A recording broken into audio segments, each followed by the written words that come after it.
Salut, c'est Chris Comte. Bon, aujourd'hui, on inaugure une nouvelle série de vidéos. Là, on va ouvrir le bal avec 3 objets vaudous que j'ai pu trouver, ou des gens de mon équipe, on a un peu galéré à les trouver. Autant vous le dire clairement, ce sont des objets très étranges que vous ne connaissez peut-être pas. Des objets qui sont clairement liés au monde de l'occulte et du paranormal. Alors, j'ai ici avec moi une authentique poupée d'Agide, qu'on appelle aussi des poupées vaudou, un bokyo et un bébé poisson globe. Alors, en tout cas, ces 3 objets servent à lancer des sorts, à envoûter ou même à manipuler autrui. Mais à chaque fois de façon bien différente. Vous allez voir ça. Hop, attendez, j'ai un truc important à vous dire. Avant que la vidéo débute, je vous annonce que je lance une liste email privée. Alors déjà, ça va vous permettre d'apprendre plein d'anecdotes sur votre sommeil et vos rêves, et ce qui se cache en fait un peu mieux derrière nos nuits. Et vous serez aussi informé de toutes les avancées de mon roman, des secrets d'écriture, et qui rejoint justement ce thème-là, notamment les rêves lucides. Et dans cette liste privée, qui s'appelle Morpho, vous allez aussi avoir une chance de pouvoir participer à la première soirée Morpho que j'organise dans mes locaux, qui se déroule fin avril, et qui aura pour thème les rêves lucides. Je vous enverrai toutes ces informations par email. Bref, si vous voulez avoir un lien plus intimiste, ça se passe par le lien juste en description en dessous. Et ça va me permettre de vraiment échanger avec vous, bien plus que du coup à travers des vidéos ou trucs comme ça quoi. Donc si vraiment vous êtes intéressé par votre sommeil, par vos rêves, cette liste privée est faite pour vous. Et on est reparti sur le cabinet de curiosité.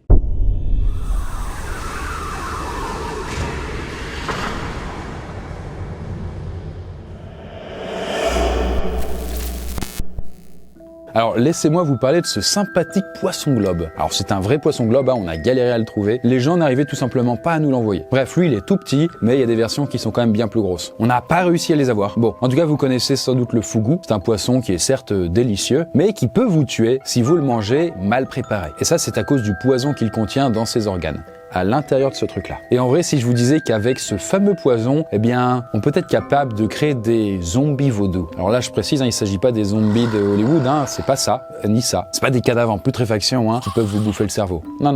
En fait, dans la culture vaudou, le zombie, c'est un humain que le Bokor, donc que le sorcier vaudou, a tué puis ressuscité, en capturant au passage son âme. Et puis ainsi, du coup, l'homme ou l'esclave, privé de son âme, devient une sorte de mollusque qui est obligé d'obéir au sorcier. Comme une sorte de marionnette, quoi. Et puis du coup, les zombies là-dedans, ce sont ni plus ni moins que des sortes d'esclaves magiques, quoi. Donc assez pratique, mais ce n'est pas irréversible. Car si on brise la bouteille dans laquelle le Bokor garde l'âme du zombie, celui-ci est libéré. C'est également, par exemple, le cas si on lui fait manger du sel. Donc du coup, il est important que toute sa nourriture soit préparée sans sel. Ça rappellera peut-être quelque chose aux fans de One Piece. Alors là-dessus, quel est le rapport avec le poisson globe, vous allez me dire? En vrai, donc, le fugu, le poisson globe, c'est l'ingrédient principal pour fabriquer un zombie. Et en fait, son poison, c'est ce qu'on appelle la tétrodotoxine, un poison donc mortel à l'intérieur de lui et qui est capable de tuer quelqu'un dans la moitié des cas après l'ingestion. Donc si vous allez dans un restaurant asiatique et qu'on vous fait du fugu, s'il est mal préparé, vous avez une chance sur 2 de clamser. Et du coup, on trouve son poison dans son foie, ses viscères, sa peau et ses gonades.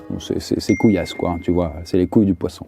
Cela dit, les femelles sont considérées plus toxiques que les mâles avec des concentrations plus élevées de toxines au niveau des ovaires. Mais il suffit à peine d'une vingtaine de grammes de chair de ce charmant poisson pour provoquer la mort, quoi. Et là, les signes cliniques apparaissent très rapidement, à peine 10 minutes à 4 heures après l'ingestion. Et donc, la création du zombie, ça va passer par l'empoisonnement de la victime avec ce qu'on appelle de la poudre zombie qui contient donc cette fameuse toxine. Mais comme c'est pas toujours facile de la faire manger à quelqu'un, les sorciers utilisent le simple contact pour empoisonner. C'est-à-dire, du coup, hop, salut mon pote, et il se casse. Et après, cette poudre, elle est associée à une substance urticante de type venin de crapaud pour que la personne se gratte et que la poudre pénètre mieux dans la peau. Et donc, pour l'administrer, la poudre est ensuite placée dans les chaussures ou les vêtements des personnes ciblées. Très vicieux, quoi. Et donc, après le contact, le corps se paralyse, le cœur ralentit, jusqu'à ce que ses battements soient imperceptibles et que la peau de la personne devienne froide et livide, parfois même jaunâtre. Et là, à ce moment-là, si on n'y fait pas gaffe, on pense que la personne est morte. Et du coup, on l'enterre. Là, la cérémonie a lieu, du coup, il y a les proches et tout, ils pleurent, machin, tout le monde se casse. Et quelques jours plus tard, le sorcier vaudou va dans le cimetière, la nuit tombée, il déterre le corps, il lui balance un antidote qui va inverser les effets du poison à l'aide d'un cocktail de drogue assez puissante. Et ce mélange-là, c'est ce qu'on appelle le concombre du zombie. Après, à ce moment-là, si la victime est toujours en vie, qu'elle est réveillée, elle n'est pas pour autant indemne. Et en vrai, à ce moment-là, elle a des atteintes au niveau du cerveau et des traumatismes physiques qui sont comparables à une sorte d'overdose, quoi. Donc, d'une manière ou d'une autre, le Bokor soumet la personne à sa volonté et à ses ordres.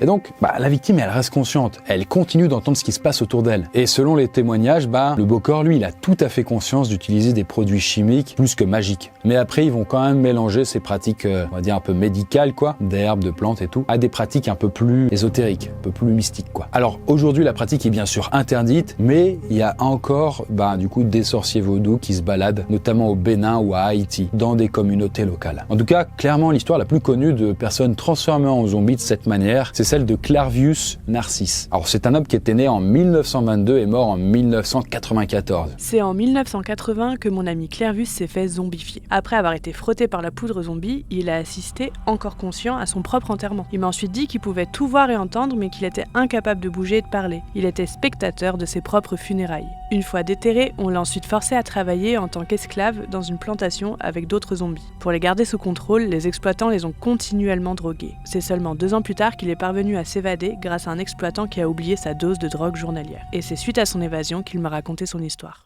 Et du coup, pour en revenir à cette chair poiscaille justement qui sécrète le poison de la poudre zombie, en tout cas qui fait partie de la composition, à noter qu'il est encore servi aujourd'hui dans certains restaurants japonais. Mais pour préparer ce plat très raffiné, qui coûte en moyenne quand même 50 €, faut carrément une licence accordée par l'État. En même temps, tu te dis normal, parce que vu les dangers qu'il y a derrière si c'est mal préparé, c'est pas une petite intoxication alimentaire là. Surtout que du coup, il y a encore pas mal d'accidents avec ce poisson. Une des victimes les plus célèbres du fugu est Mitsuguro Pando, un acteur japonais de kabuki qui était considéré avant son décès comme un trésor national vivant du Japon. Il meurt le 16 janvier 1975 après avoir mangé 4 fois de fugu dans un restaurant de Kobe. Mais heureusement, personne n'en a fait un zombie derrière. Bon, en tout cas, aujourd'hui, comme je l'ai un peu dit, il y a encore pas mal de cas de gens qui décèdent à cause du poison dans ce poisson. Après, pas non plus penser que c'est une épidémie, c'est que quelques cas et ça représente clairement pas du coup la majorité.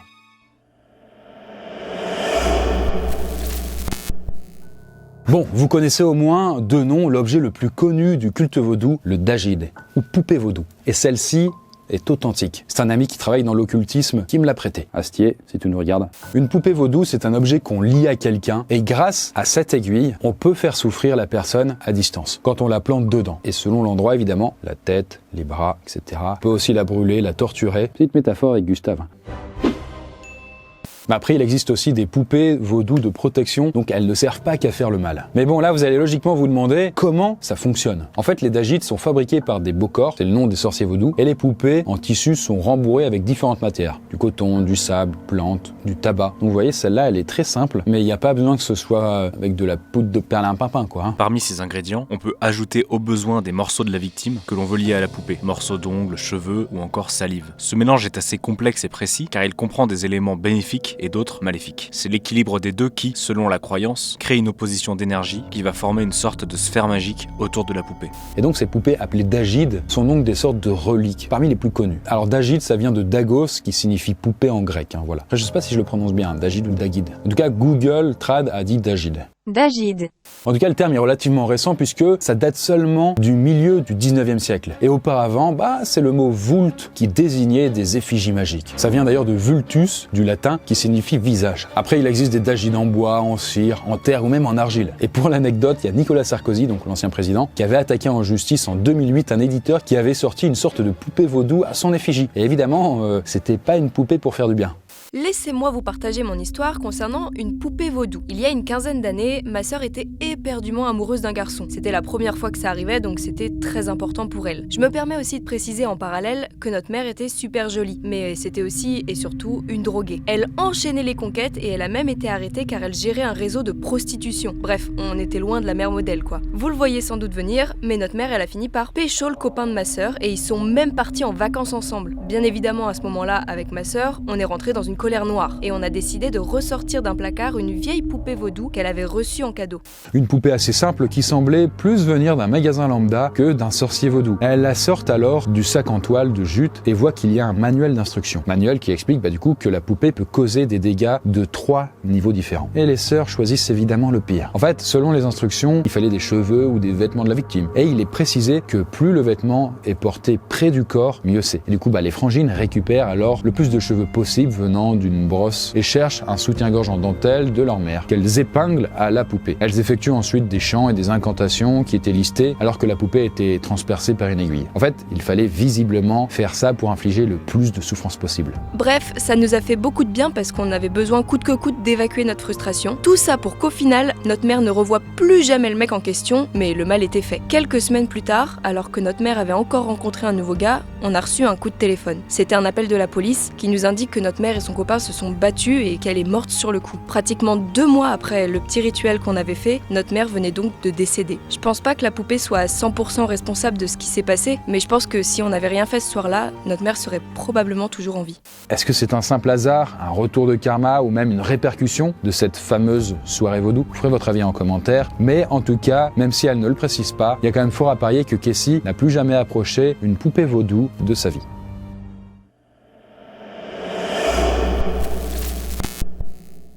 Bon, laissez-moi vous parler du Bokyo. Voilà cette charmante tête de crocodile, d'un véritable crocodile que j'ai sous la main. Alors c'est un ami qui me l'a prêté et qui a une chaîne sur l'occultisme. En tout cas, c'est probable que vous en ayez jamais entendu parler. Et même moi, c'est la première fois que j'en vois un. Et c'est clairement un artefact magique. Ah, vous dites, ok, mais à quoi ça peut servir? Eh bien, figurez-vous déjà que ce n'est pas un presse-papier. En fait, pour mettre un peu de contexte, contrairement aux poupées vaudou qui peuvent parfois être réalisées à des fins bénéfiques, eh bien, le Bokyo que j'ai dans les mains est uniquement nocif. Pour faire un petit cours d'étymologie rapide, le sens du mot Bokyo se décompose de la façon suivante. Cadavre qui a des pouvoirs. Kyo, beau. Et ce genre de Bokyo-là, ceux fabriqués à partir de crânes d'animaux, sont utilisés pour empêcher les témoins gênants de parler durant des procès. C'est toujours plus sympa que les tuer et puis ça laisse moins de traces, on va se dire. Après, les Bokyo ne sont pas forcément utilisés pour tuer. Ils peuvent aussi s'utiliser pour s'attaquer à la puissance sexuelle des victimes. Et ça peut être fabriqué à partir de crânes d'oiseaux, de singes ou même, le cas échéant, de crocodiles. Après, les crocodiles comme celui-là, c'est clairement des reliques plus rares. Du coup, je précise, ce sont de véritables animaux morts qui sont transformés en Bokyo. C'est pas une imitation, sinon ça marche pas. Et du coup, pour en revenir à ce crâne précisément, on a placé un os, comme vous le voyez là, dans sa mâchoire. Puis un cadenas, avant d'enrouler le tout avec de la cordelette. Mais on peut également utiliser des bandes de tissu et quelquefois des chaînes. D'ailleurs, les chaînes sont un symbole très fort dans le vaudou, étant associé à l'esclavage africain. Et d'ailleurs, pour une meilleure efficacité, sachez que la cordelette doit être salie de terre, de boue, de sang ou de crachat. Rassurez-vous, celui-ci, il est plutôt propre, quoi. Sachez que l'on nomme également ces reliques des souffles de la mort, car leur but est de faire taire à tout jamais une personne essayant de parler. Une charmante appellation. Sous l'emprise du Bokyo, la victime pousse en effet son dernier souffle en voulant témoigner. Après, hélas, concernant cette dernière histoire, sachez que du coup, on a fait beaucoup de recherches, mais on n'a pas trouvé d'histoire de gens qui peuvent attester de ça et qui peuvent dire oui, on a utilisé un Bokyo, il m'a empêché de parler, machin. D'un côté, c'est mauvais signe, et d'un autre côté, on se dit que la relique marche très bien, c'est difficile à dire. Vous, en tout cas, qu'est-ce que vous avez pensé de ce nouveau format? Est-ce que vous aviez déjà entendu parler de ces différents objets? D'ailleurs, finalement, comme tout ça, c'est lié au vaudou, quel est votre avis sur le sujet? Moi, clairement, en tout cas de mon côté, j'aimerais en refaire d'autres vidéos sur le style, donc si vous avez des suggestions d'objets, n'hésitez pas à me les proposer. Après, c'est quand même pas facile à se les procurer, honnêtement. J'en profite aussi pour remercier mon ami Astier, du coup, qui m'a prêté le Bokyo et la poupée vaudou. Si ça vous intéresse, il a une chaîne sur le sujet. Et en tout cas, puisque tout ça parle de magie vaudou, c'est assez intéressant puisque du coup, dans le roman que j'écris, alors c'est pas le Médaillon d'Orion que j'ai déjà écrit, c'est plus une sorte de grande suite, une immense saga en fait, qui va parler des rêves lucides. Mais en fait, dans cet univers, j'ai créé plein d'objets et de technologies en fait qui permettent de voyager dans les rêves. Et il y a parfois des trucs en fait qui ressemblent à ce genre de choses, c'est-à-dire des objets, des sortes d'artefacts, on va dire magiques, qui permettent d'accéder plus facilement aux rêves. Certains autres qui vont vous provoquer des cauchemars, ce genre de choses. Donc le livre est en écriture, j'en reparlerai probablement de temps en temps. Si vous voulez suivre en tout cas les actualités, ça se passe sur mon Instagram, notamment elchrisconte. Et moi je vous dis tout simplement à très bientôt. Bye.